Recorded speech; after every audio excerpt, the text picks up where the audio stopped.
Burger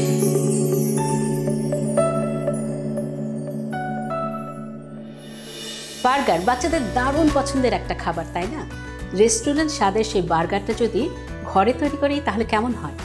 back to school tiffin সিরিজে আজকে আমি তৈরি করে দেখাবো বেঙ্গল মিটের বার্গার প্যাটি দিয়ে সেই দারুণ মজার বার্গার। আমরা এখন চিকেন প্যাটিটা ব্যবহার করছি।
তৈরি হয়ে গেল মজাদার চিকেন বার্গার। বেঙ্গল মিটের বিফ বার্গার প্যাটিতে আপনারা একইভাবে তৈরি করতে পারবেন বিফ বার্গার, আর এটা আপনার বাচ্চারা পছন্দ করবে, আর এর কোয়ালিটি নিয়ে আপনি থাকতে পারবেন একদম নিশ্চিন্ত।